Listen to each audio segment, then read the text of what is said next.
आता या प्रवचनरूपी सेवेसाठी जो आपण श्लोक घेतलेला आहे तो आहे भगवद्गीतेमधला 7व्या अध्यायातला 19वा श्लोक. बहुनाम जन्मनामस्ते ज्ञानवान मां प्रपद्यते वासुदेव सर्वमिति स महात्मा सुदुर्लभ. हा श्लोक अतिशय माझा आवडता श्लोक आहे. आणि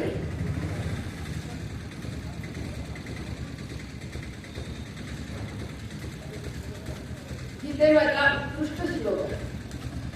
गीतेमध्ये काही अध्याय महत्त्वाचे आहेत ना, जसा 12वा अध्याय आहे, 15वा अध्याय आहे, 9वा अध्याय आहे, तसे काही श्लोकसुद्धा महत्त्वाचे आहेत त्याच्यामध्ये. ज्ञानेश्वरीचं प्रवचन संपता महाराजांनी आपल्याला सांगितलं होतं की 18व्या अध्यायामधला शेवटचा श्लोक, यत्र योगेश्वर कृष्णो यत्र पार्थो धनुर्धरः तत्र श्री विजयभूतीर ध्रुवा नीतीर मतीर मम. हा श्लोक अत्यंत महत्त्वाचा आहे. म्हणजे तुम्हाला भले नाही 18 अध्याय पाठ करणं झालं, नाही 9वा झाला, नाही 12वा झाला, नाही 15वा झाला, तरी हा श्लोक तुम्ही नेमाने रोज म्हणा असं आपल्याला महाराजांनी सांगितलं होतं. त्याच्यानंतर 18व्या अध्यायामधला आणखीन एक श्लोक आहे, सर्व धर्मान परित्यज्य मामेकम शरणं व्रज अहम त्वां सर्व पापेभ्यो मोक्षयिष्यामि मा शुचः. हा सुद्धा श्लोक महत्त्वाचा आहे. त्याच्यानंतर 9व्या अध्यायामधला अनन्या चिंतयन्तो मां ये जनाः परिपासते तेषां नित्याभियुक्तानां योगक्षेमं वहाम्यहम्. आणि हा आज आपण जो सेवेकरता घेतलेला श्लोक आहे हा सुद्धा खूप महत्त्वाचा आहे. बहुनाम जन्मना म्हणते ज्ञानवान मां प्रपद्यते वासुदेव सर्वमिति स महात्मा सुदुर्लभ. आता आपण काय करू की ह्या श्लोकाचे वर्गीकरण करू. म्हणजे कसं एकेका वर्गाचं आपण हे केलं, चिंतन केलं की आपला श्लोक संपून जातो. तर पहिला वर्ग आहे बहुनाम जन्मनाम म्हणते, त्याच्यानंतर ज्ञानवान, त्याच्यानंतर वासुदेव सर्वमिति,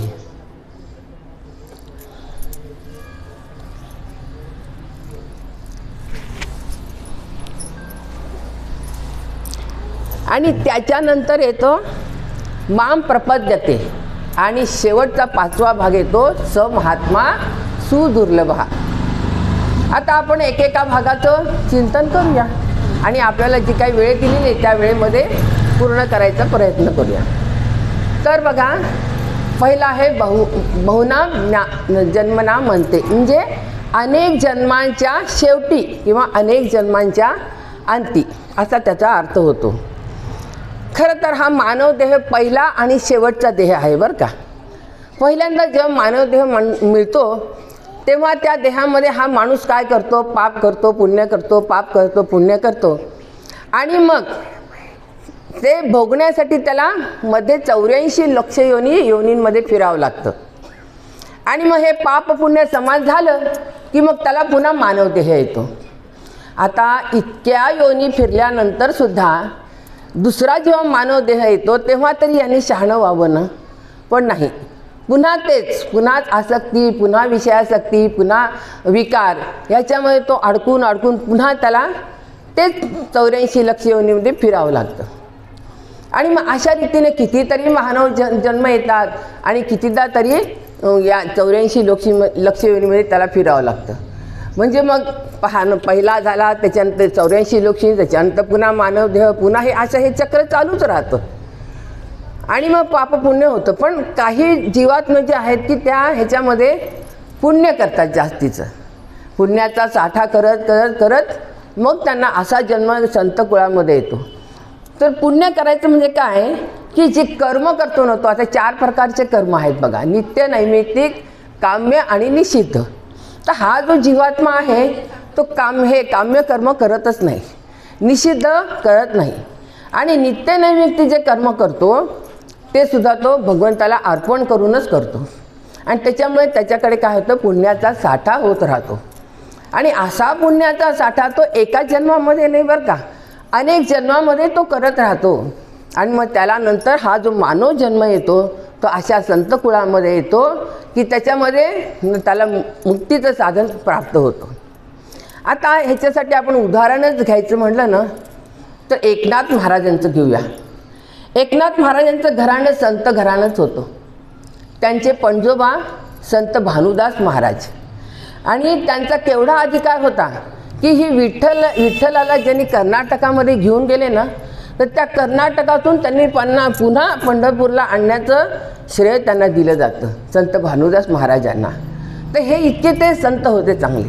त्याच्यानंतर त्यांचे चिरंजीव चक्रपाणी, त्यांचे चिरंजीव सूर्यनारायण, आणि मग त्यांचे चिरंजीव म्हणजे आपले हे एकनाथ महाराज. आता जन्मतःच त्यांचे आईवडील मरून गेले एकनाथ महाराजांचे. तर काय झालं की मग पाचव्या म्हणजे इतके म्हणजे बुद्धी त्यांची तल्लख होती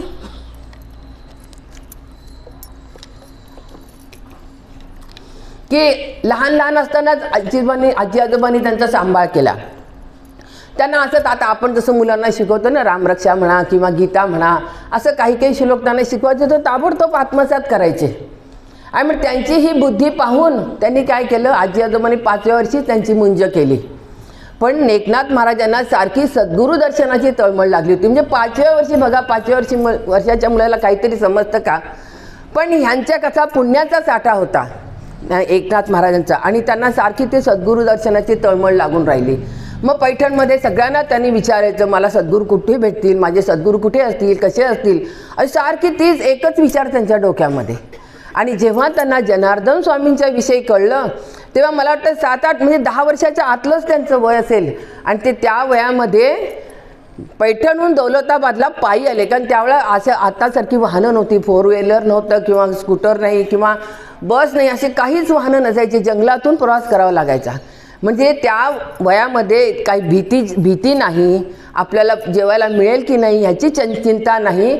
अशा वयामध्ये का तर एकदम सद्गुरू दर्शनाची तळमळ लागलेली. हे कशाचं फळ आहे, ते अनेक जन्मामध्ये त्यांनी पुण्य केलेलं होतं. म्हणून त्यांना अशा कुळामध्ये जन्म झाला आणि मग त्यांना सद्गुरू दर्शन झालं. म्हणजे ते ह्यांना जनार्दन स्वामींना शरण गेले.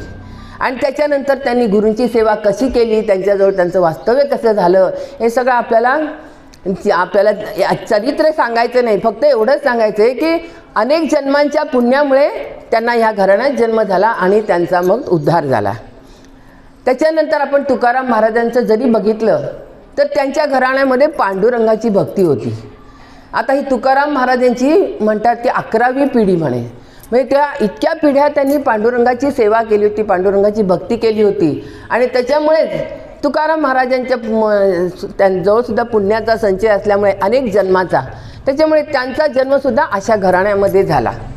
आणि मग तुकाराम महाराजांविषयी तर आपल्याला सगळ्यांना माहिती आहे की त्यांनी किती म्हणजे काय म्हणतात त्याला अभंग लिहिले, आणि त्यांचा स्वभाव वगैरे त्याच्याबद्दल संत म्हणून किती थोर होते हे आपल्याला सगळ्यांना माहिती आहे. तर मग हा तुकाराम महाराजांचा जन्म त्यांच्या कुळामध्ये झाला. त्याच्यानंतर रामदास स्वामींचे विषयी असं सांगतात की त्यांचंही नाव आपण ऐकलेलं आहे की दासबोध नावाचा उत्तम असा अध्यात्म ग्रंथ त्यांनी लिहिलेला आहे, मनाचे श्लोक लिहिलेले आहेत.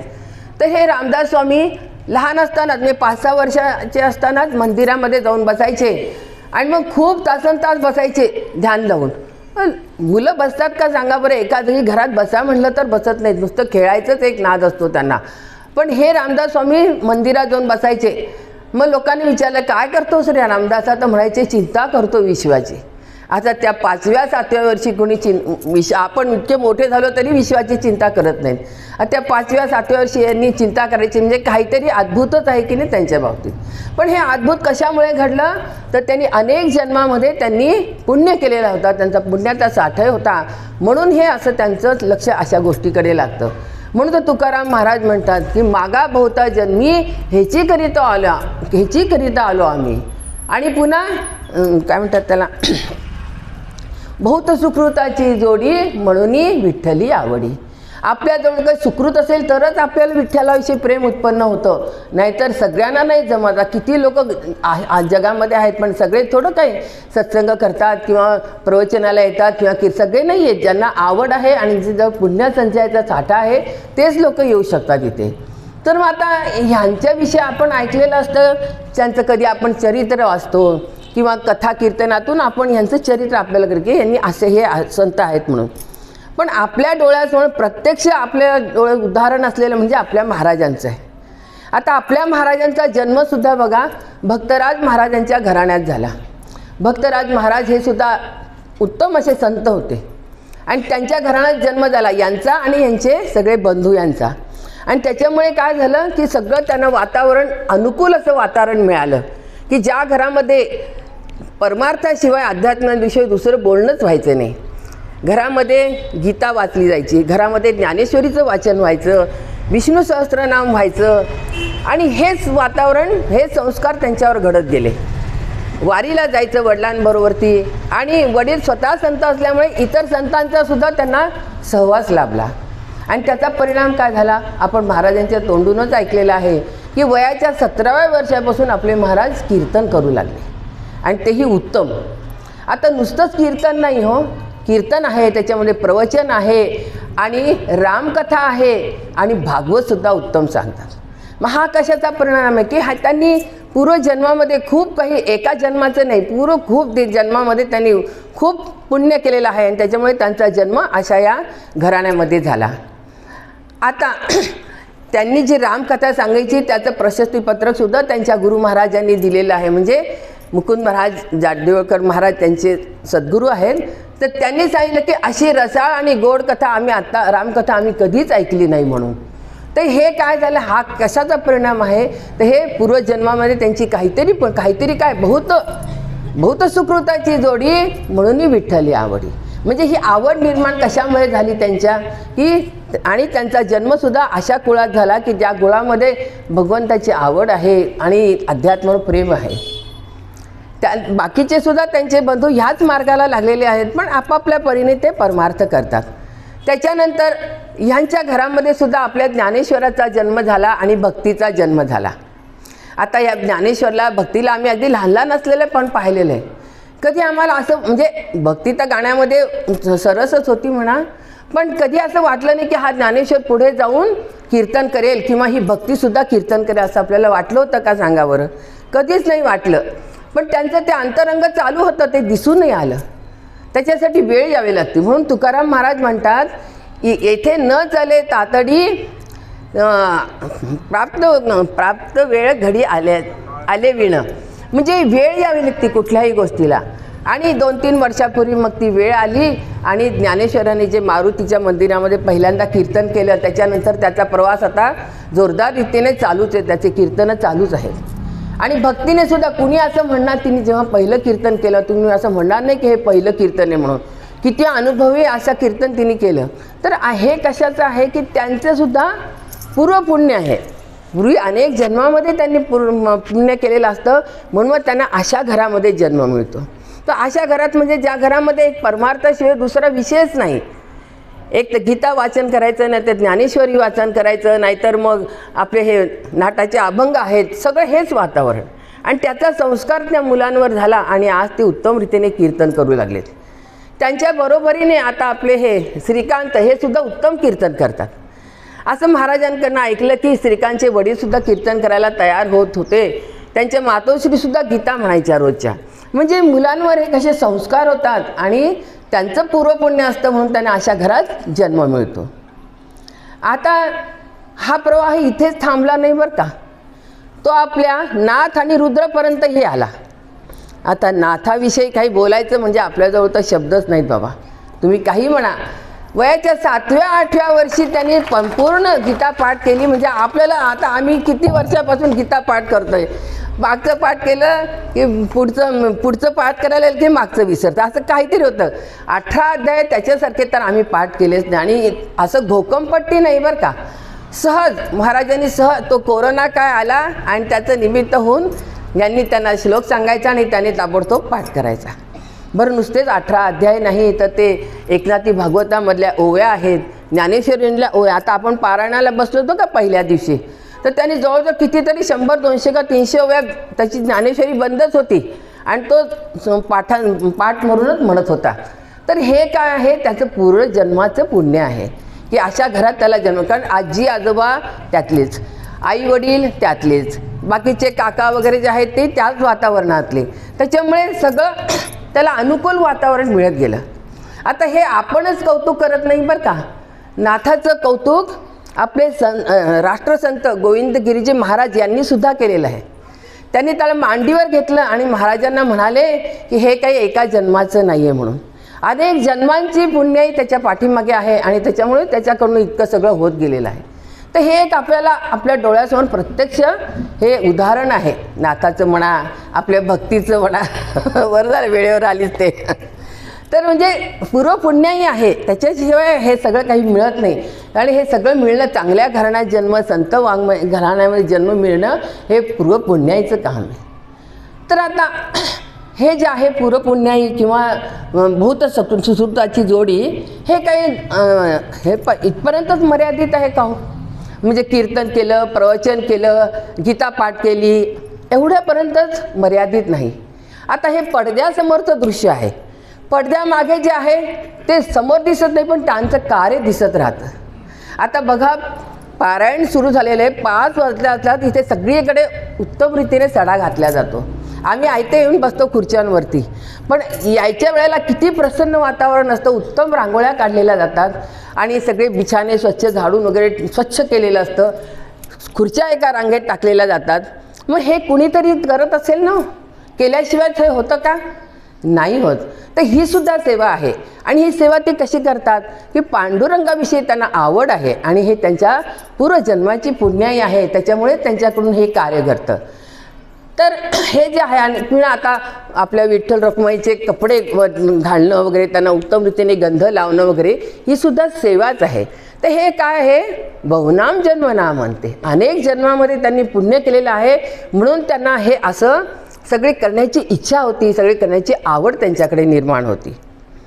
आणि आता नागेन ह्यांचे सुद्धा आपण उपकार मानायला पाहिजेत की ते हे करतात, रेकॉर्डिंग करतात. म्हणजे आम्ही गावाला वगैरे गेलं तरी आम्हाला आमचं एकही प्रवचन महाराजांचं सुटत नाही, घरी बसल्या आम्हाला ऐकता येतं. तर ही सुद्धा त्यांची सेवाच आहे. तर हे काय आहे की हे सगळं पूर्वजन्मामध्ये आपण काहीतरी पुण्य केलेलं असतं या सण, तर त्याच्यामुळे हे आपण घडू शकतं. आता आपल्याला प्रश्न पडेल, हे सगळं झालं, मग आपलं काय? आपण काही पुण्य केलंय की नाही? तर आपलं आपण कसं काय सांगणार हो? ते तर महाराजांनी कित्येकदा सांगितलेलं आहे. ज्ञानेश्वरी प्रवचनामध्ये, एकनाथी भागवत प्रवचनामध्ये महाराज नेहमी म्हणायचे की तुम्ही सगळेजण खूप भाग्यवान आहात. म्हणजे आपल्याला म्हणाले बरं का की तुम्हाला ज्ञानेश्वरी ऐकावी अशी इच्छा होती, तुम्हाला एकनाथी भागवत ऐकावी अशी इच्छा होती, म्हणजे तुम्ही खूप भाग्यवान आहेत. म्हणजे आपली बाजूसुद्धा आपल्या महाराजांनी घेतलेली आहे. तर हे काय झालं? बहुनाम जन्मनाम म्हणते. अनेक जन्मांच्या पुण्याईमुळेच हे आपल्याला सगळं मिळून राहतं. आता ह्याच्या पुढचा आपला शब्द आहे ज्ञानवान. आता ज्ञानवान म्हणजे काय? हे ज्ञानी भक्त. भगवंतांनी गीतेमध्ये 4 प्रकारचे भक्त सांगितले. चतुर्विधा भजन्ते माम जनाः सुकृतोर्जुन आर्तो जिज्ञासुरर्थार्थी ज्ञानीच भरतर्षभ. आर्त, जिज्ञासू, अर्थार्थी आणि ज्ञानी भक्त. तर आधी आपण 3 भक्तांचं वर्णन पाहू आणि नंतर ज्ञानी भक्ताकडे वळू. तर हा आर्त भक्त जो आहे ना, तो अतिशय कनिष्ठ आहे. फक्त आपल्याला गरजे पुरतंच भगवंताची आठवण करायची. गरज संपली आणि म्हणतात ते, आता पुढे आपण तसं नको म्हणायला, तर गरज संपली की झालं, मग काही नाही. मग त्याच्यासाठी उदाहरण तुकाराम महाराजांनी दिलं हत्तीचं, गजेंद्र हत्तीचं. तर गजेंद्र हत्तीचं काय झालं की एकदा ते सगळे कुटुंबाला घेऊन सरोवराकडे जातात मौज मजा करायला, एकमेकांच्यावर तोंड पाणी फिरवणं वगैरे असं सगळं झाल्यानंतर त्यांना तहान लागली म्हणून तो सरोवरात जातो.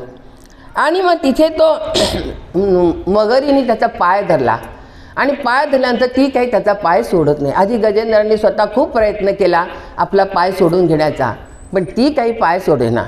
नंतर कुटुंबीय होते, त्यांनी पण प्रयत्न केला त्याचा पाय सोडवण्याचा. 1000 वर्ष जवळजवळ लढले म्हणे. आपल्याला हे आता खरं बरोबर वाटत नाही, पण असं म्हणतात की 1000 वर्ष लढले. आता तेही कंटाळून गेले, कारण प्रत्येकाला आपला पुटपणाचा धंदा आहे, प्रत्येकाला आपले व्यवसाय असतात.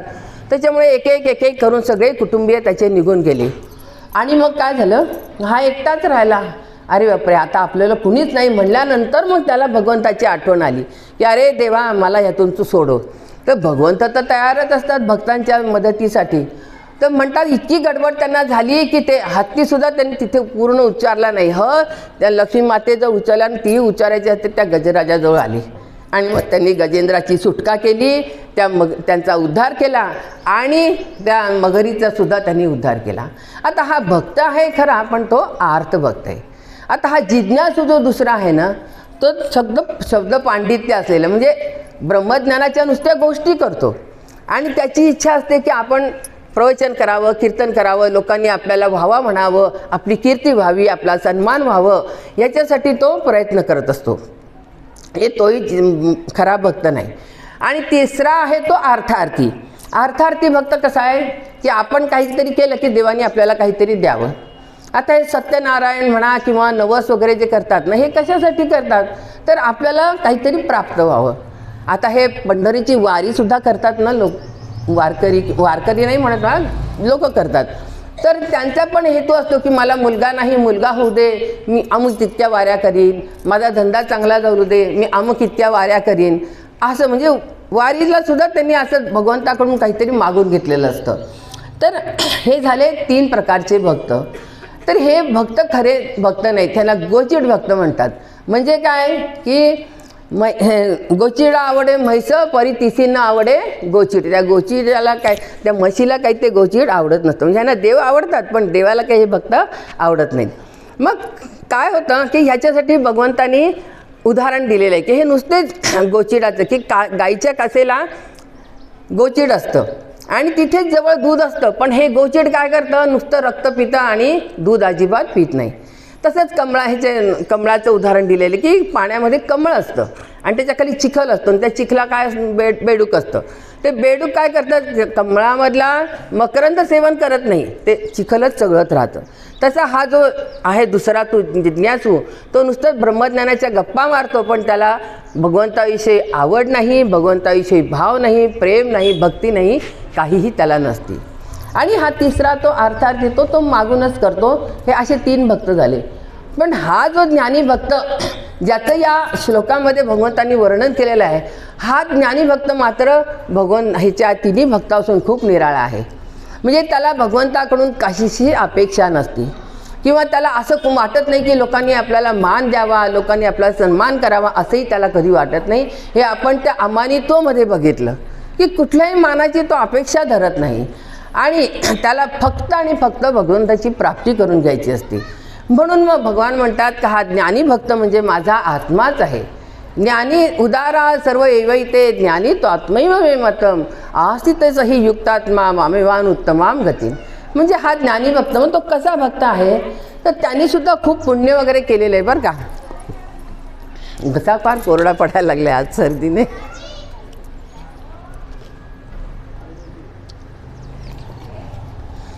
आणि आता त्याची अशी अवस्था होते की हे आता सारखं पाप पुण्य पुन्हा जन्मायचं, पुन्हा मरायचं, म्हणून त्याची अवस्था अशी तो म्हणत राहतो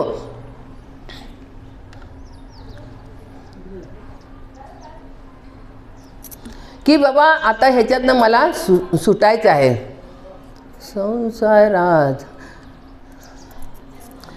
संसाराच्या तापे तापलो मी देवा, संसाराच्या तापे तापलो मी देवा, केशवा माधवा दीन बंधू, केशवा माधवा दीन बंधू.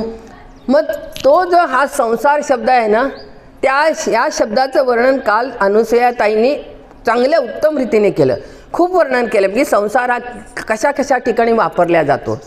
तर आपल्याला आज तेवढं काही सांगायची आवश्यकता नाही. आपल्याला एकच अर्थ घ्यायचा आहे की जो आद्य शंकराचार्यांना अभिप्रेत आहे, तो म्हणजे संसरती, म्हणजे जन्मायचं मरायचं, जन्मायचं आणि मरायचं, ह्यालाही संसार म्हणतात.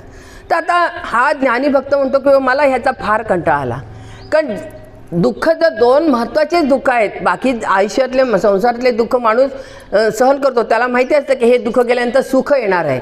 पण जन्माचं दुःख आणि मरणाचं दुःख हे दोन्ही दुःख फार अतिशय दारुण आहेत. तर बा ह्या दुःखापासून आता मला सुटका दे. मग ते सुटका कधी होईल की जेव्हा त्याला आत्मज्ञान होईल, तो सद्गुरूंना शरण जाईल आणि मग भगवंताची प्राप्ती करून घेईल. तर मग म्हणून तर ते आपले शंकराचार्य म्हणतात, पुनरपी मरणम पुनरपी जननम पुनरपी जननी जठरे. गर्भावासाचं दुःखसुद्धा आपण महाराजांकडून कितीदा तरी ऐकलेलं आहे की किती दुःख आहे, पण ते सांगण्याला त्याच्याजवळ वाचा नसते ना त्या लहान बाळाला तेव्हा, पण ते दुःख त्याला सहन करावं लागतं. तर ह्या दुःखातून माझी सुटका कर, हे त्याला या ज्ञानीभक्ताला पाहिजे असतं. त्याला हे पुण्य पाप किंवा हे अर्थात हे काही देवाकडून काहीही नको असतं. मग त्यासाठी त्याची तळमळ चालू राहते की आता हे मला दुःख सहन नाही होते, तर आता मला जो हा मानव जन्म प्राप्त झालेला आहे, तर त्या मानव जन्माचं सार्थक करून घ्यायचं म्हणजे मला आता सद्गुरूंना शरण गेलं पाहिजे आणि सद्गुरूंना शरण जाऊन मला ज्ञान प्राप्त करून घेऊन या मानव जन्माचं सार्थक करून घ्यायचं आहे. आणि मग तो सगळीकडे विचारणा करत राहतो की मला सद्गुरू काही ते आहे ना, म्हणजे काही पावेल नारायण तुम्ही सांगा संत जन समाधान करा चित्त माझे, असं तुकाराम महाराजांनी म्हटलेलं आहे की मला कधी माझे सद्गुरू भेटतील आणि मला कधी ज्ञान होईल आणि मला म्हणजे या जन्मातून म्हणजे या जन्ममरणाच्या फेऱ्यातून माझी सुटका होईल.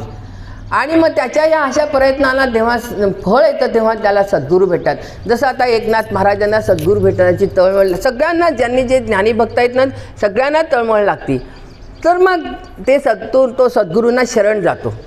आता ते कसं शरण जायचं ते सुद्धा भगवंतांनी आपल्याला गीतेत सांगितले. तद्विधी प्रणपातेन परिप्रश्नेन सेवया उपदेक्षन्ति ते ज्ञानम ज्ञानेनच तत्वदर्शिना. म्हणजे सद्गुरूंना शरण जायचं म्हणजे त्यांना साष्टांग प्रणिपात करून, त्यांना प्रश्न विचारून, त्यांची सेवा करून मग ते तुला ज्ञान देतील.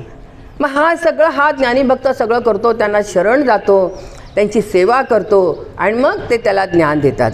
तर गेल्यानंतर परिप्रश्नेनं म्हटले तर प्रश्न काय विचारायचे, हे असं नाही की मला मुलगा नाही असं हे प्रश्न नाही, तर मी कोण आहे, मी कुठून आलो, मी कुठे जाणार आहे, मी काय करतो आणि मला काय करायचं आहे, हे सगळं त्या सद्गुरूंना आपण विचारायचं. आणि मग याची ही अशी बुद्धी पाहून मग सद्गुरू त्याला ज्ञान देतात की बाबा तू जो मी देह म्हणतोस तो देह तू नाही आहेस, तू ह्या देहापासून वेगळा आहेस. मग त्याला ते चारी देहाचं निरसन करतात, स्थूल सूक्ष्म कारण महाकारण, आणि नंतर त्याच्यामध्ये असलेले 84 तत्वाचं त्याला म्हणजे खूप मोठा अभ्यास आहे हा. हे सगळं झाल्यानंतर मग ते सांगतात की बाबा तू सच्चिदानंद आहेस, तू देह नाही आहेस, हे त्याला ज्ञान देतात. मग आता त्या शिष्याला प्रश्न पडतो की हे मी सच्चिदानंद आत्मा आहे आणि त्याला सांगतात की हे जे दृश्य सगळं आहे हे सगळं असं जड दुःखरूप आहे. मग तो म्हणतो परमात्मा तर अद्वैत आहे, मग हे दोन कसे काय झाले. मग त्याला सद्गुरू सांगतात की बाबा तू आतमध्येच आहे, तो सच्चिदानंद आत्मा आहेस आणि हे बाहेर जे सगळं जग दिसतंय ते अस्थिभाती प्रिय रूपाने परमात्माच आहे असं सांगितल्यानंतर आणि दोन्ही एकच मिळून एकच परमात्मा आहे हे ज्ञान त्याला देतात शिष्याला. आणि मग त्याला ते समाधान पावतं आणि मग तो त्या ज्ञानावर एकनिष्ठ राहतो, सद्गुरूंच्या ज्ञानावरती. आणि मग त्याचा अभ्यास सुरू होतो. एकच की एक तर सद्गुरूंची सेवा करायची आणि हा अभ्यास करायचा. मग कसा अभ्यास करतो, मी देह प्राणादी नव्हे, म्हणजे मी देह नाही, प्राण नाही, इंद्रिय नाही, हे त्यांनी सद्गुरूंनी त्याला समजून सांगितलं की हे यादा आपण जाणतो, आपण जाणणारे त्याच्यापासून वेगळे असतो, म्हणून तू मी देह प्राणादी नव्हे. मग मी कोण आहे, पण सर्व सुख संपन्न. मी कोण आहे, सर्व सुख संपन्न अविनाशी ब्रह्म सच्चिदानंद घन अनंत नित्य शुद्ध बुद्ध सिद्ध मुक्त असंग अकर्ता अभोक्ता आत्मस्वरूप आहे. आता हा अभ्यास थोडा आहे का, एका शब्दाचा जरी विचार करायला लागला तरी कितीतरी दिवस त्याच्यावर विचार करता येतो की मी असंग कसा आहे, मी अकर्ता कसा आहे, मी अभोक्ता कसा आहे, ह्याच्यावर विचार करायचा. म्हणजे पण हा ज्ञानी भक्त त्याचं ध्येयच एक असतं की आपल्याला या मानव ध्येयातून आपल्याला म्हणजे या जन्ममरणाची सुद्धा आपण सुटका करून घ्यायची. मग त्याला दुसरं काहीच नसतं, त्याचा हा अभ्यास आणि गुरूंची सेवा हेच त्याचं एक ध्येय राहतं. आणि मग असं करण्यामुळे त्याचं काय होतं की त्याचं अंतःकरण शुद्ध होतं, त्याचं चित्त शुद्ध होतं. आणि तसं ते चित्त शुद्ध झाल्यानंतर मग त्याला सगळीकडे एक परमात्माचंच दर्शन व्हायला लागतं. आता सगळीकडे परमात्मा पाहायचा म्हणजे दोन पद्धतीने पाहता येतो बरं का. एक तर आकाराकडे पाहायचं नाही, त्यातला निराकार पाहायचा. आणि दुसरं म्हणजे जरी आकार दिसला तरी तो परमात्माच आहे. अशा दोन म्हणजे व्यतिरेकानी आणि अन्वयानी. अन्वयानी म्हणजे जो आकार वगैरे आकारासहित सुद्धा तो परमात्माच आहे, आणि व्यतिरेक म्हणजे हा आकार नसून आतला निर्गुण निराकार मी आहे. तर अशा रीतीने तो सगळीकडे परमात्म्याचं दर्शन घेतो. तर आता हे झालं ज्ञानवान. त्याच्यानंतर आपला शब्द येतो वासुदेव सर्वमिती. आता हे वासुदेव सर्वमिती म्हणजे काय, की सगळीकडे त्याला वासुदेवाचंच म्हणजे परमात्म्याचंच, गोविंदाचं, रामाचं, कृष्णाचं याचं दर्शन होतं. आता नामदेव महाराजांचं बघा, नामदेव महाराज हे किती एकनिष्ठ भक्त होते आपल्याला सगळ्यांना माहिती पांडुरंगाचे. त्यांच्याबरोबर त्यांचं बसणं, उठणं, जेवण करणं, त्यांच्याशी आपलं सुखदुःख सांगणं, हे सगळं पांडुरंगाचं आणि नामदेवाचं होतं. इतके एकनिष्ठ भक्त होते. पण मग काय झालं ना तेव्हा, की सगळी संत मंडळी जमली आणि मुक्ताबाईंच्या आग्रह म्हणजे सांगण्यावरून गौरबा काकांनी सगळ्यांची परीक्षा घ्यायला ठरवली. आणि त्याच्यामध्ये आता मी जास्त सांगत नाही, तर त्याच्यामध्ये त्यांनी ठरवलं की हे नामदेव महाराज हे कच्चे मडके आहेत म्हणून. आता त्यांना वाईट वाटलं, अरे मी तर इतका पांडुरंगाचा एकनिष्ठ भक्त आहे, माझ्याशिवाय त्यांना करमत नाही, त्यांचं माझं किती सख्य आहे, आणि मला यांनी असं का ठरवलं, कच्चं का ठरवलं. मग ते गाऱ्हाणे घेऊन पांडुरंगाजवळ जातात आणि मग पांडुरंगाला म्हणतात की असं मला सगळ्यांनी आज कच्चं ठरवलं, मग माझ्यात काय चूक आहे. मग पांडुरंगाने सांगितलं की बाबा तू फक्त आकारामध्ये अडकलेला आहेस, तू सगुणामध्ये अडकलेला आहेस, पण माझं स्वरूप सगुण साकार नाही आहे. माझं निर्गुण निराकार आणि व्यापक जे स्वरूप आहे ते तुला माहिती करून घ्यायला पाहिजे. आणि मग ते म्हणतात की तू एकदेशी म्हणजे माझ्यापुरताच मर्यादित आहेस, तसं माझं स्वरूप मर्यादित नाही आहे. मग त्याच्यासाठी काय करायला पाहिजे, तर तेव्हा मग पांडुरंगाने त्यांना ते विसोबा खेचरांकडे पाठवलं. तिथे पाठवल्यानंतर सगळ्यांनाही आपल्याला सांगते काय, महाराजांनी इतकं परिपूर्ण करून सोडलेलं आहे ना, की यातली एकही गोष्ट आपल्याला माहिती नाही असं नाही, सगळं काही आपल्याला माहिती आहे. तिथे गेल्यानंतर ते पाहतात विसोबा खेचर असतात झोपलेले आणि त्यांचे पाय त्या महादेवाच्या पिंडीवर असतात. तर मग हे म्हणतात हे आता ह्यांना शरण द्यायचं आणि हे मला ज्ञान देतात, हे काय ज्ञान देणार मला. पण ते म्हणतात की बाबा तुम्ही हे पाय असे पिंडीवर ठेवले तर थोडे बाजूला ठेवा. आता विसोबा खेचरांना सुद्धा त्यांची परीक्षा घ्यायची असती बरं का. तर ते म्हणतात बाबा रे आता मी म्हातारा झालेलो आहे, माझ्याच्यानी काही हे पाय उचलत नाहीत, तुला जर हे योग्य वाटत नसेल तर तू माझे पाय उचल आणि बाजूला ठेव. मग ते नामदेव महाराजांनी त्यांचे पाय असे घेतले आणि बाजूला ठेवले, तर तिथे पिंड उत्पन्न झाली. मग तिथून त्यांनी दुसरीकडे ठेवली, तिथेही पिंड झाली. तिथून 3-4 ठिकाणी त्यांनी पाय बदलले, पण तिथे त्यांना पिंड दिसायला लागली. मग नामदेव महाराजांच्या लक्षात आलं की हे काही सामान्य नाही आहे, हे सगळं दिव्यता आहे इथे. आणि मग त्यांनी विसोबा खेचरांना साष्टांग दंडवत केलं आणि मग त्यांच्याकडून मग त्यांनी त्यांना ज्ञान दिलं आणि मग त्यांना व्यापक स्वरूपाचं ज्ञान प्राप्त झालं. कुणाला? नामदेव महाराजांना.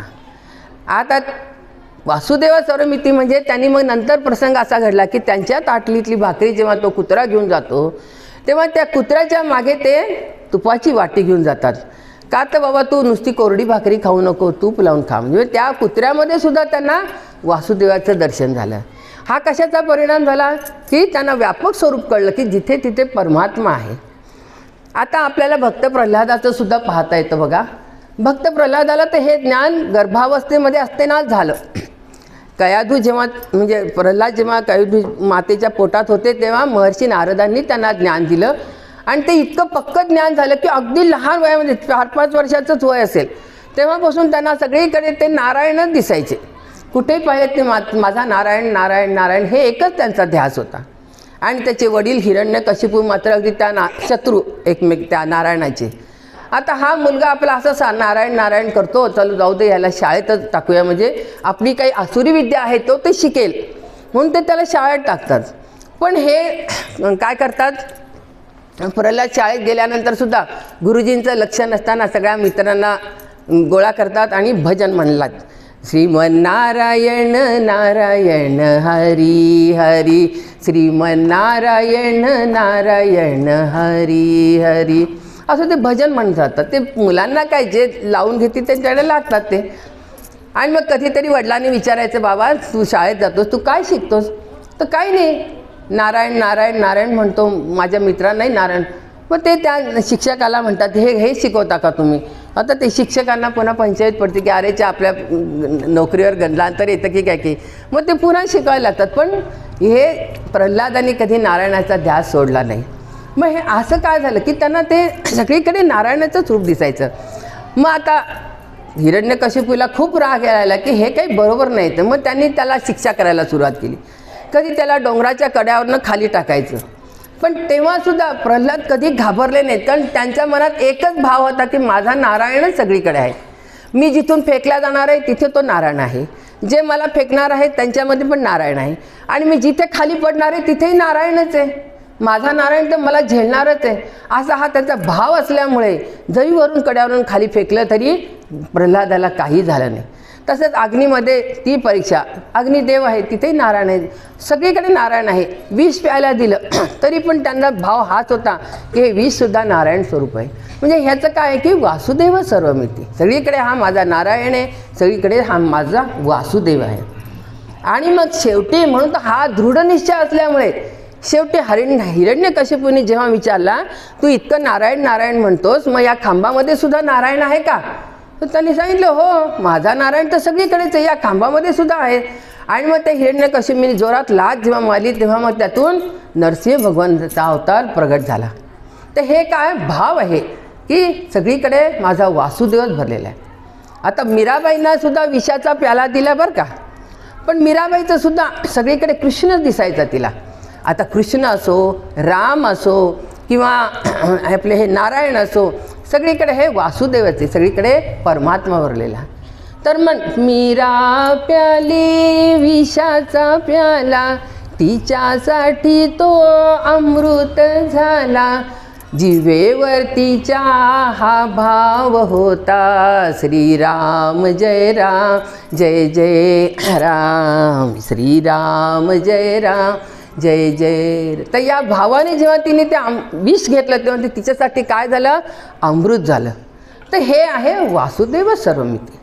आता एकनाथ महाराजांचं सुद्धा सांगतो, आपण ऐकलेलं आहे की फारच त्रास द्यायला लागला, त्याचा फारच कोरडा पडतोय.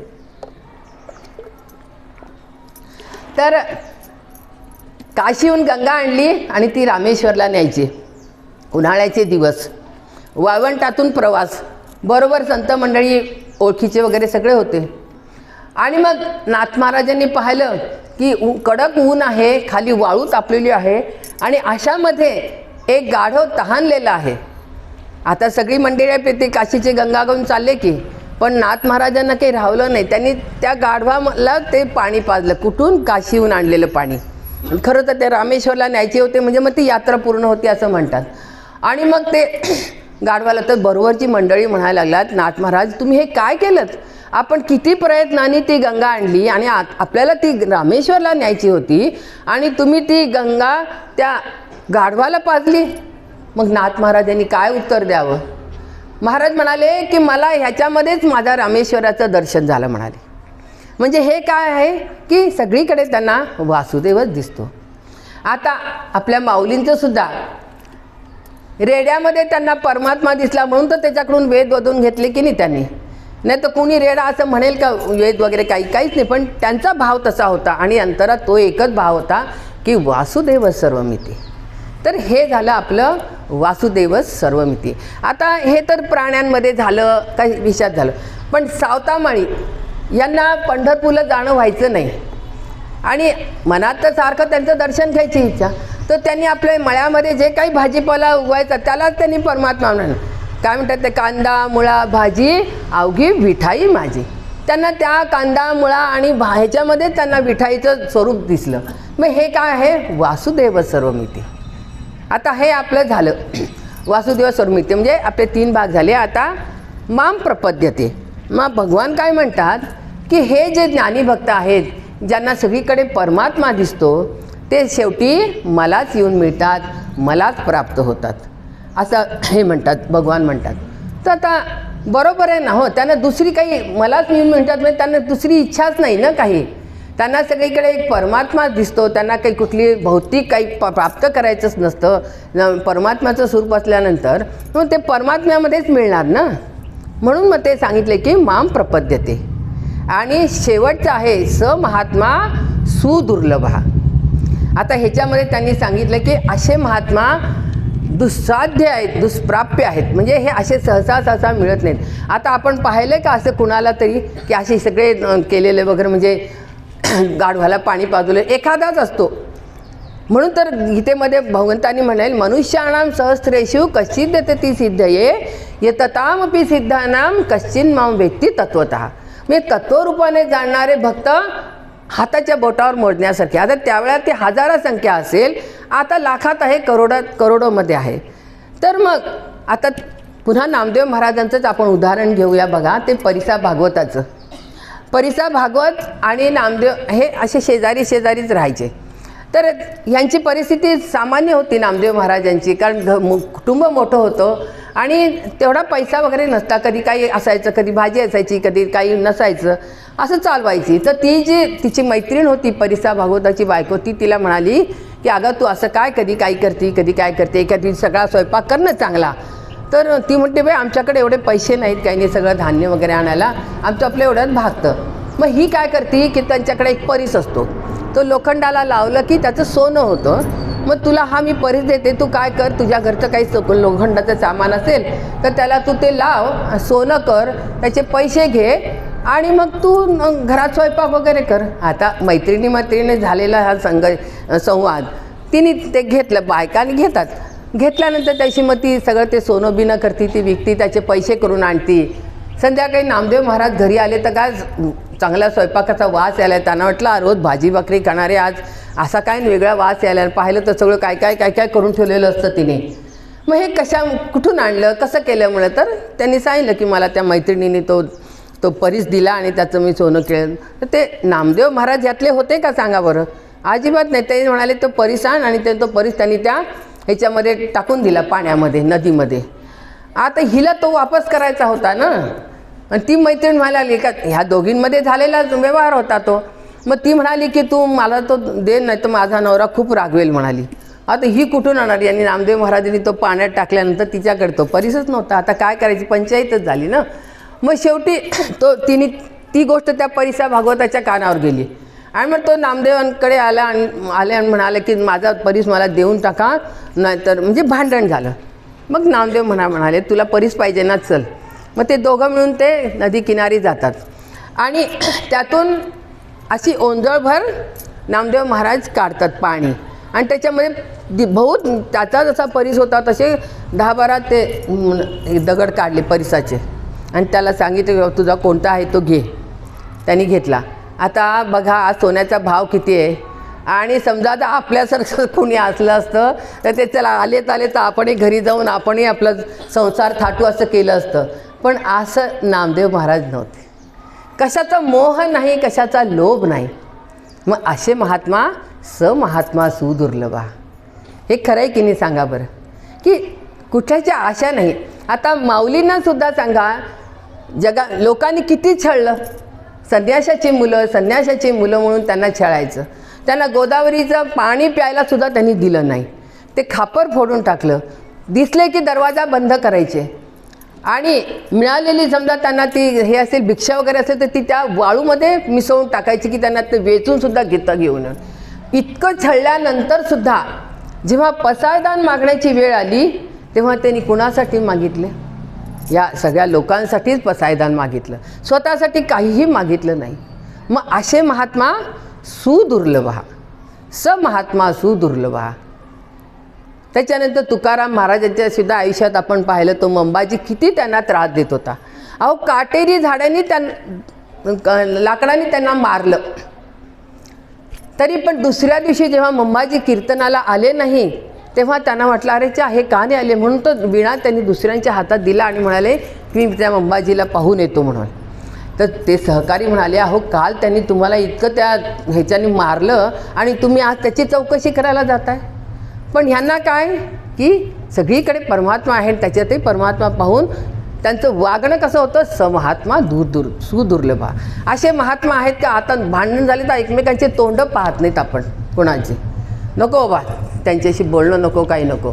इथे तर मार खाऊन सुद्धा त्याची चौकशी करायला गेली. म्हणून त्यात त्यांना काय म्हणायचं, समहात्मा सुदुर्लभा. तर हे सगळे जे संत महात्मे आहेत यांच्या आयुष्यामध्ये हे अशाच घटना खूप. आता नाथ महाराजांचं सुद्धा दुसरं उदाहरण म्हणजे तो यवन 108 वेळेला त्यांच्या अंगावर थुंकला. स्नान करून गंगेचं पाणी पूजेला घेऊन जात असताना सुद्धा तो थुंकला. पण त्यांनी ते काय भांडण केलं का त्याच्याशी, त्या यवनाशी? नाही. तितक्या वेळेला त्यांनी स्नान केलं जितक्या वेळेला तो थुंकला तितक्या वेळेला. आणि तुला त्यालाच म्हणाले की बाबा तुझे माझ्यावर खूप उपकार आहेत की आज मला 108 वेळेला या गंगेचं स्नान करता आलं. तर मग इथे काय म्हणता येतं आपलं, स महात्मा सुदुर्लभा. असे महात्मा सुदुर्लभ आहेत. म्हणजे असे मिळता फार लाखामध्ये एक, करोडोमध्ये एक असे एखादा असतो महात्मा. तर मग हे स महात्मा सुदुर्लभ आहे सांगितलेले. तर आमच्याकडे आमच्या संत परंपरेमध्ये बलभीम बाबा म्हणून एक इथला आपला साडेगाव गाव आहे महाराष्ट्रामध्ये. साडेगावकर त्यांचं आडनाव आहे. तर त्यांची समाधी नरसिंहगडला बांधली. कुठे? मध्य प्रदेशमध्ये नरसिंहगड म्हणून गाव, म्हणजे शहरच आहे, त्याला प्रति काश्मीर असं म्हणतात. अतिशय सुंदर आहे. तर तिथे त्यांची समाधी बांधली आणि त्या समाधीच्या खाली लिहिलं होतं स महात्मा सुदुर्लभा. आणि खरोखरच त्यांचं चरित्र असं होतं की राहणारे साडेगावचे ते, आईवडिलांना म्हणजे अपत्य नव्हतं म्हणून त्यांचे मातोश्रींनी मारुतीची उपासना केली आणि त्या उपासनेमुळे ह्यांचा जन्म झाला म्हणून यांचं नाव बलभीम असं ठेवण्यात आलं. यांचा जन्म झाल्याबरोबर आईचं निधन झालं. वडील होते तोपर्यंत पोटापाण्याची काही काळजी नव्हती. शेती वगैरे होती, वडील करायचे वगैरे. पण काही त्यांचे 10, 11, 12 वर्षाचं वय झालं की त्यांचे वडील गेले. आता हे एकटे राहिले. पण ह्यांना लहानपणापासून हाच नाद, पंढरपूरची वारी करायची, ज्ञानेश्वरी वाचायची, गीता वाचायची, हाच नाद होता त्यांना. बाकी पोटासाठी काय कुठे काहीतरी मिळालं तेवढं खायचं आणि आपला अभ्यास करायचा. पण आणि मग नातेवाईकाने सुद्धा काय पाहिलं की यांचं स्वभाव पाहिला आणि जेवढी काही इस्टेट त्यांच्या नावावर यायची होती ती सुद्धा त्यांनी घेऊन टाकली. पण असं कोर्टात जाणं नाही, भांडण नाही किंवा काही नाही. चला घेतली तर घेतली, आपलं पोट भरतंय ना एवढंच पाहायचं. तर त्यांना सुद्धा सद्गुरू दर्शनाची इतकी तळमळ लागली आणि मग ते सगळीकडे विचारपूस करू लागले माझे सद्गुरू कुठे भेटतील म्हणून. आणि मग त्यांना इंदोरचा कोणीतरी सांगितलं की तुम्ही इंदोर म्हणजे मध्य प्रदेशमध्ये जा म्हणून. आता ते मध्य प्रदेशमध्ये गेल्यानंतर तिथे त्यांचे सद्गुरू लक्ष्मण महाराज म्हणून होते. तर ते लक्ष्मण महाराज त्यावेळेला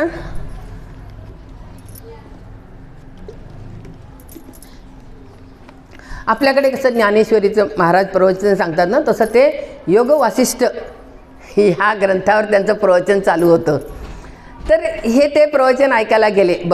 बरोबर त्यांची पत्नी आणि एक मुलगा होता. ते प्रवचन ऐकायला गेल्यानंतर त्यांचा इतका त्याच्यावर प्रभाव पडला की आता शरण जायचं तर आपण या लक्ष्मण महाराजांना शरण जायचं. आणि मग ते त्यांना शरण गेले. कुठेतरी दूर त्यांनी घर घेतलं एका खोलीचं वगैरे, तिथे राहू लागले. आणि आता एक सद्गुरूंना शरण गेल्यानंतर एकच ध्येय त्यांचं की सद्गुरूंनी जे ज्ञान सांगितलं ते ज्ञान उत्तरोत्तर वाढवायचं आणि सद्गुरूची सेवा करायची.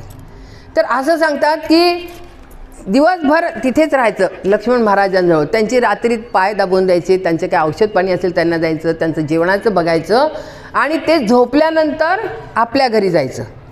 आपल्या घरी गेल्यानंतर ते उठायच्या आत पुन्हा इथे यायचं सद्गुरूंची सेवा करण्यासाठी. तर अशा रीतीने त्यांचं ते चरित्र. आणि मग पोटासाठी तर काही कामच नव्हतं. मग तिथे काय असे धर्मशाळा होती, धर्मशाळेमध्ये जेवायला द्यायची तिथे. मग आपले बायको आणि मुलगा आणि आपण तिथे 3 जण जेवायचे आणि 1-1 रुपये नाणं द्यायचे तिथे. तर ते नाणं ते पुन्हा ते पहारे करायला द्यायचे की दुसऱ्या दिवशी सुद्धा यांनी आम्हाला इथे सोडावं. म्हणजे आपण किती म्हणजे जमा करतो वर्षाचं धान्य, वर्षाचे कपडे, कशामध्ये अपेक्षाच नाही, फक्त सद्गुरूंची सेवा आणि त्यांनी दिलेलं ज्ञान. म्हणजे हे असं त्यांचं चरित्र होतं, अतिशय उत्तम. मग त्यांनी मग गुरुदेवांनी त्यांना अधिकार दिला की बाबा तू जे एवढं ज्ञान प्राप्त करून घेतलेलं आहे तर तू हे सगळ्यांना सांग. तर पूर्वी कसं त्या मध्य प्रदेशमध्ये राजे लोकांची पद्धती होती. तर त्या नरसिंहगडमध्ये एका म्हणजे कोणाचे राजांनी त्यांना आश्रय दिला बलभीम बाबांना. आणि मग ते 3 तिथे राहू लागले, ते त्यांची पत्नी आणि मुलगा. पण ते पत्नीच्या आणि मुलासाठी गावातनं भिक्षा मागायचे, कारण ते म्हणाले तुम्ही माझ्यापुरतं मला जेवायला द्या, पण माझ्या पत्नीचा आणि मुलाचा काही ते अधिकार नाही, त्यांच्यासाठी ते भिक्षा मागून आणायचे आणि मग त्यांचं पोट भरायचं. म्हणजे आयुष्यात त्यांनी फक्त आणि सद्गुरू सेवा केली आणि ज्ञान प्राप्त करून घेतलं. तर हे समहात्मा सुदुर्लभा. म्हणजे असे महात्मा कसे आहेत, दुष्प्राप्य आहेत, दुस्साध्य आहेत. एखादाच सगळा असा निघतो. म्हणजे कशाविषयी लोभ नाही, कशाविषयी मोह नाही आणि ह्या आपल्या भौतिक जीवनाविषयी आकर्षण नाही त्यांना, फक्त आणि फक्त ज्ञान प्राप्त करून घ्यायचं. तर हे झालं समहात्मा सुदुर्लभा. आता कधी कधी असा आपल्याला प्रश्न पडतो की आता तर भगवंतांनी सांगितलं कमीच आहेत, आता तर किती भगवंताचे भक्त येतो बा सांगा बरं. आता कुठल्याही देवळामध्ये तुम्ही जा, रांगेत उभं राहिल्याशिवाय आपल्याला दर्शन नाही. तुम्ही पंढरपूरला जा, तुळजापूरला जा, शिर्डीला जा, कुठेही जा, रांगेत उभं राहिल्याशिवाय आपल्याला दर्शन नाही. मग इतके भक्त असताना भगवंतांनी असं का म्हणावं की समहात्मा सुदुर्लभा. मग आता त्या एवढ्या पंढरपूरला सुद्धा गेलं ना 2 तास थांबावं लागतं लाईनीमध्ये. 2-3 तासानंतर आपल्याला दर्शन, बाकी ते मुखदर्शन घेतात ते निराळी गोष्ट. मग ते इतके आता मध्यंतरी बघा ते प्रयागला काय महाकुंभ झाला, नंतर अयोध्येला राम मंदिर झालं. जो तो उठतो तिकडे, जो प्रयागला जायचं नंतर अयोध्येला राम मंदिरला. मग त्याच्यामध्ये हा भाव काय, सगळे काय भक्त आहेत का सांगा बरं. सगळे हौशे नवशे आणि गावशे. तुम्ही गेलात मग आम्ही जायलाच पाहिजे, मग आम्ही कशात कमी नाही व्हायला पाहिजे. तुम्ही अयोध्येला राम मंदिरला जाऊन आलात मग आम्हाला जायलाच पाहिजे. मग आम्ही गेलो नाही असं कसं सांगायचं, आम्ही पण गेलो. हा एक भाव आहे. बाकी ह्या महात्म्यासारखं आहे का सांगा बरं की समहात्मा सुदुर्लभा. असं कुणीच नाही आहे. म्हणजे किती जरी भक्त, तुम्ही लाखो भक्त म्हणा, काही म्हणा, पण असे महात्मा नाही. म्हणूनच भगवंतांनी म्हटलेलं आहे की याच्यामध्ये समहात्मा सुदुर्लभा. तर आपल्या प्रवचनाची आता वेळ संपत आलेली आहे. तर आता आमच्या भाभी काही आल्या नाहीत, पण मी भाभींसाठी एक श्लोक अभंग म्हणत असते. तर तो असू दे, तू सांग ना, तर तू म्हण. तर काय होतं, ज्ञानेश्वर महाराजांना तीर्थयात्रेला जायची इच्छा होती बरं का. मग त्यांना वाटतं आता पूर्वीच्या तीर्थयात्रा आणि आताच्या तीर्थ ह्याच्यात खूप फरक आहे. आता जे तीर्थ झाले ते फक्त पिकनिक स्पॉट झालेले आहेत, तीर्थ काही राहिलेले नाहीत. पूर्वी तीर्थयात्रा करायची म्हणजे तिथे जाऊन चर्चा करायची, आत्म्याविषयी चर्चा करायची, काही भजनं म्हणायचे, हा भाव होता. आता तसं काढिले नाही, जो ते पिकनिक स्पॉट म्हणून जातात. तर मग ज्ञानेश्वर महाराजांना वाटलं आपण तीर्थयात्रेला जावं. तर बरोबर कुणाला तरी घ्यावं म्हणून त्यांना वाटलं आपण नामदेव महाराजांना बरोबर घ्यावं. पण नामदेव महाराजांना पांडुरंगाला सोडत नव्हतं ना, त्यांचा वियोग त्यांना सहन होत नव्हता. मग आता काय करायचं. मग शेवटी ते दोघंही जण पांडुरंगाकडे गेले की ज्ञानेश्वरांनी सांगितलं बाबा मला असं तीर्थयात्रेला जायचं आहे, तर मी याला घेऊन जातो. पण हे म्हणतात मला नाही जायचं तुला सोडून, म्हणजे पांडुरंगाला म्हणतात मी नाही जाणार तुला सोडून. मग हे म्हणतात की बाबा असं करू नकोस, पांडुरंगच त्यांना म्हणतात की तू असं करू नकोस, तू जा ज्ञानेश्वरांबरोबर. म्हणजे पांडुरंगांना सुद्धा त्यांची परीक्षाच घ्यायची होती, दोघांची बरं का, एकाची नाही. मग दोघं अजून बरोबर होते कोणी. तर तीर्थयात्रेला निघाले. तर त्याच्यामध्ये काय झालं की ज्ञानेश्वरांच्या सहवासामुळे नामदेवांची जी भक्ती होती ना ती डोळत झाली आणि नामदेवांचा प्रेम पाहून ज्ञानदेवांचं जे ज्ञान होतं ते करुणेनं ओलावलं. असं म्हणजे दोघांचं, ह्यांचं कोरडं ज्ञान होतं त्याला भक्तीचा ओलावा मिळाला आणि यांचं अंधश्रद्धा भक्ती होती त्याला डोळसपणा आला. तर कीर्तनरंगी नाचणाऱ्या भक्तराज नामदेवांना वाटेतच एका वारकऱ्याने विचारलं, नामदेवा तुला हा पांडुरंग कसा पावला रे, आम्हालाही सांग ना त्याचं रहस्य. टाळ मृदंगाचा गजर होत होता आणि त्याच्यातच नामदेवांनी सांगितलं, अरे जन्मोजन्मी आम्ही बहुपुण्य केले म्हणून तेव्हा या विठ्ठले कृपा केली. तर हा अभंग मला भाभींसाठी म्हणायचा होता. आता माझा घसासुद्धा मला खूप त्रास द्यायला लागला आहे, तरी पण प्रयत्न करते म्हणण्याचा. आणि आता त्यातल्या त्यात म्हणजे ही भक्ती म्हणजे श्रेष्ठ गायिका माझ्यासमोर बसल्यानंतर मला तर टेन्शनच आहे.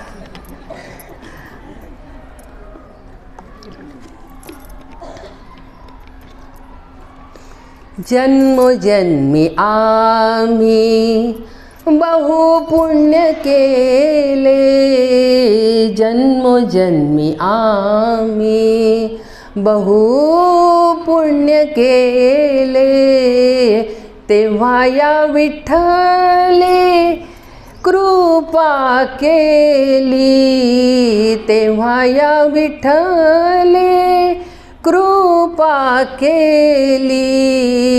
जन्मोजन्मी आम्ही, जन्मोजन्मी आम्ही, जन्मोनी संसारी झालो त्याचा दास, जन्मोनी संसारी झालो त्याचा दास. माझा तो विश्वास, माझा तो विश्वास, माझा तो विश्वास, माझा तो विश्वास, माझा तो विश्वास पांडुरंगी. जन्मोजन्मी आम्ही, जन्मोजन्मी आम्ही बहु पुण्य केले तेव्हा या विठ्ठले कृपा केली. आणिक देवता निघे माझे चित्त, आणिक देवता निघे माझे चित्त. गोड गीत गाता विठोबाचे, गोड गीत गाता विठोबाचे,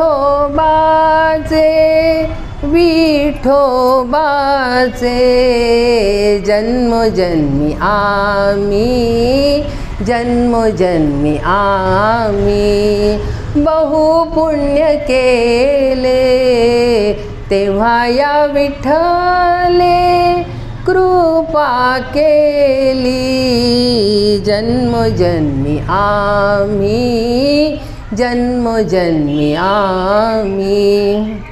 नाम म्हणे मज पंढरीसी न्यारे, नाम म्हणे मज पंढरीसी न्यारे. हडसोनी द्यावे, हडसोनी द्यावे, हडसोनी द्यावे विठोबासी.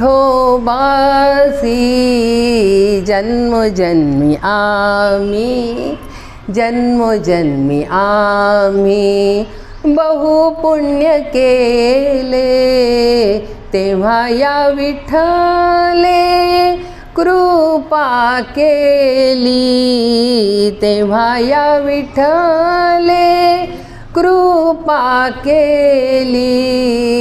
जन्मोजन्मी आम्ही, जन्मोजन्मी आम्ही, जन्मोजन्मी आम्ही.